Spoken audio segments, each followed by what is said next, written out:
नमस्कार दोस्तों, मैं झारखंड से हूँ। केंद्र सरकार एक ट्रस्ट स्टार्ट करती है जिसका नाम है DMFT, district mineral foundation trust. इसका स्थापना होता है 2015 में। इसका मोटो है वैसे लोगों को झारखंड में वैसे इलाकों में रहने वाले लोगों को जो कोल माइंस के अंदर में आते हैं या विस्थापित हैं, उनको कई तरह की सुविधाओं से मदद करना इस ट्रस्ट का काम है। केंद्र सरकार फिर इस ट्रस्ट में विचार करती है कि 2016 में कि ये पैसा देने के लिए झारखंड के 24 में से 18 जिलों को दिया जाए। 18 जिलों को दिया जाए ये पैसा। अब उसमें से मैं एक ज़िला का नाम लेता हूँ जो हजारीबाग है। उस एरिया में मैं देखता हूँ और कई ऐसे ज़िले हैं जिसमें मैं देखता हूँ कि वहाँ के विस्थापित लोगों को ना रहने की सुविधा है, ना घर बनाने की सुविधा है, ना हॉस्पिटल की सुविधा है, ना उनके बच्चे को अच्छी एजुकेशन की सुविधा है, ना अच्छी सड़क की सुविधा है। तो ये फंड के द्वारा जो पैसे दिए जा रहे हैं, ये पैसे जा कहाँ रहे हैं? हजारीबाग डिस्ट्रिक्ट में सिर्फ 2015 से 2025 के बीच में 67.78 करोड़ रुपये दिए गए हैं। स्वीकृत राशि है 9.02 करोड़ रुपया। शेष राशि है 39.3 करोड़ रुपये। आई एम सॉरी अगर बोलने में हमको मिस्टेक हुई होगी, तो 39.3 करोड़ रुपये शेष राशि बचा हुआ है। अब हमको समझ में नहीं आ रही है कि ये पैसे अगर जा तो आ रहे हैं तो जा कहाँ रहे हैं, ये समझने वाली बात है। वैसे विस्थापित लोगों को मैं दर्द को समझता हूँ और उसके कुछ बातों को मैं कहना चाहता हूँ। जो विस्थापित हुए हैं, जिसके ज़मीन कोल माइंस में गए या माइंस के द्वारा गए हुए हैं, उसको ज़मीन के बदले में कुछ रुपये मुहैया करवा जाते हैं। उस रुपयों में से वो आदमी कहीं अच्छे जगह ज़मीन खरीदता है, वहाँ पे घर बनाता है।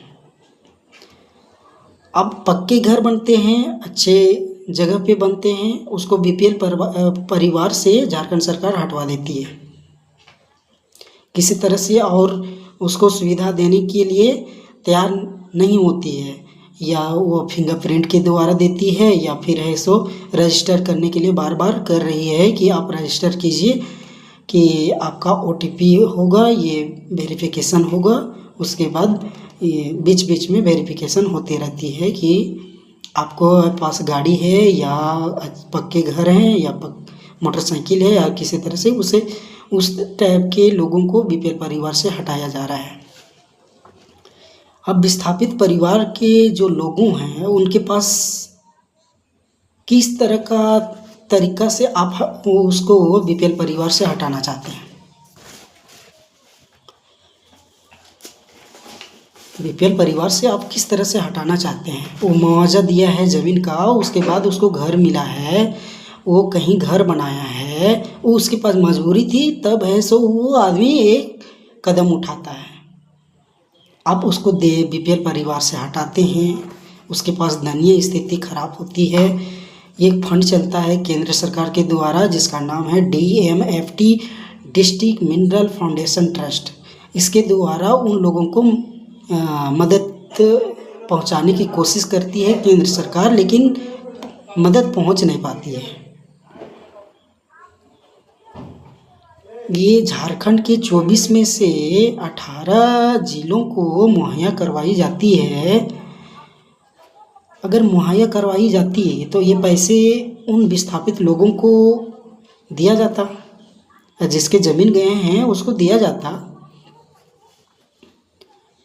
अगर दिया जाता तो उन परिवारों को रहन सहन में देखने में चेंजेस आते, या उसके घरों में कुछ सुविधाएं जो केंद्र सरकार के द्वारा दी जा रही है वो तो हमको नज़र आती, हमको तो नज़र नहीं आ रही है।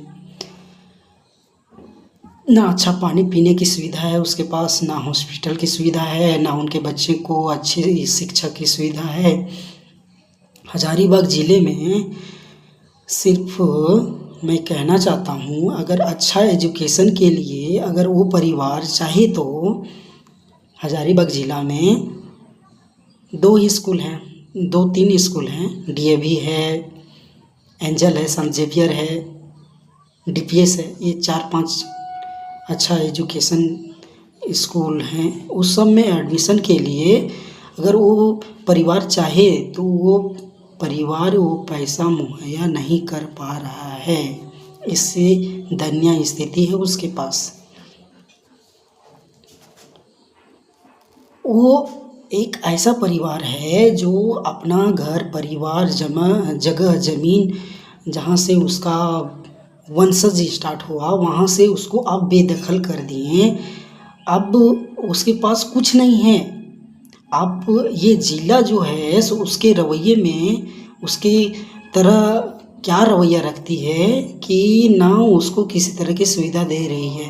केंद्र सरकार भी दे रही है फंड के द्वारा, DMFT डिस्ट्रिक्ट मिनरल फाउंडेशन के द्वारा वो भी पैसा है, सो आप उनके पास मुहैया नहीं करवा रहे हैं।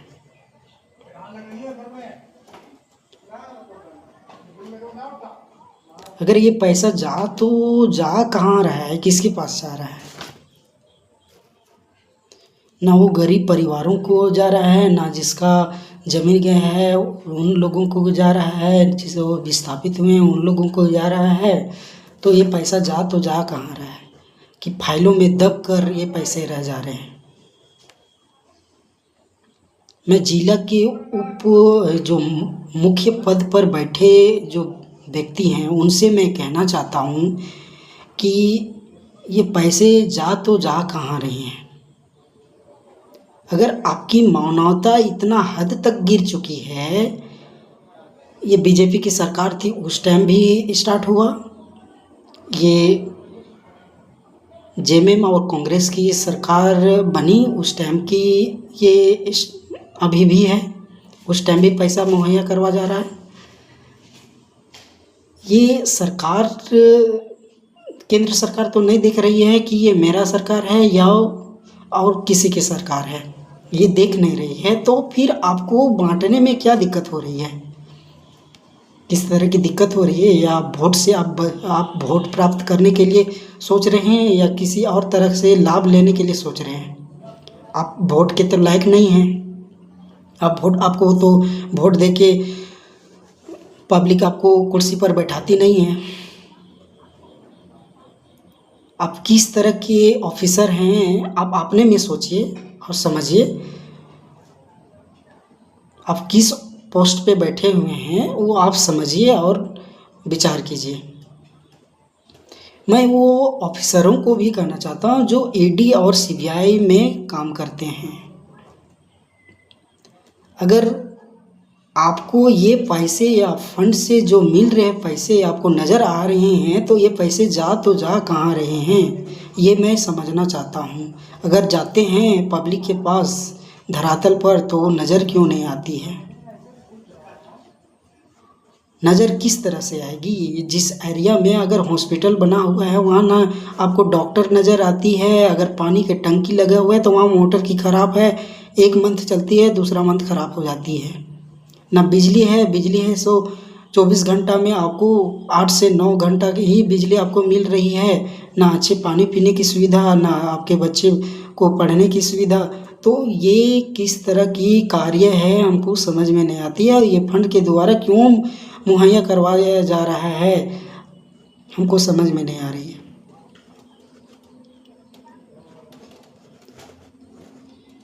अगर ईडी और सीबीआई इसमें एक्शन लेना चाहती तो कब की लिए जा चुके रहते हैं। ये फंड स्टार्ट होती है 2015 में, और इसमें केंद्र सरकार 2016 में फिर एक्शन लेती है कि ये पैसे देने के लिए जिलों को दिया जाए, ना कि सरकार को दिया जाए। जो राज्य सरकार है उसको दिया जाए, जिलों को दिया जाए।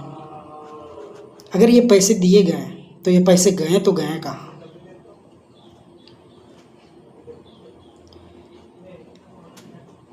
अगर ये बात तब की रह जाती है तो हमारे राज्य में एक जगह का नाम है जादूगोड़ा। आप लोग तो सुने ही होंगे। मेरा वीडियो बनाने का मकसद इसलिए बना कि जादूगोड़ा में आप देखिए तो वहाँ के लोगों को जीने के लिए ना किसी तरह की सुविधा है। वहाँ पे एक बच्चा जो जन्म ही लिया है माँ के कोख से, उसका एक पैर गायब है, एक हाथ गायब है, या उसका मुंह टेढ़ा है, एक आँख बंद है, इस टाइप से नज़र आता है। मतलब बोलने में भी आदमी को शर्म लग रहा है, उस टाइप से स्थिति, दयनीय स्थिति है। अगर उस परिवार को आप मुहैया नहीं करवा सकते हैं, और इतने माइंस चल रहे हैं, 24 में से 18 ज़िले हैं जिसमें से माइंस चल रहे हैं, और इस तरह से रवैया है झारखंड में, तो हमको समझ में नहीं आ रही है कि क्या झारखंड को किस नज़रिए से ऑफिसर लोग देखते हैं।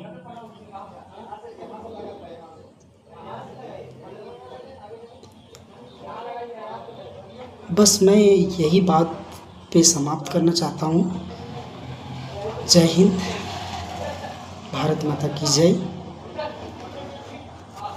आपका परिवार खुशहाल रहे और आप अच्छे पदों पर विराजमान रहे। आपका कार्य आप ही समझें। धन्यवाद।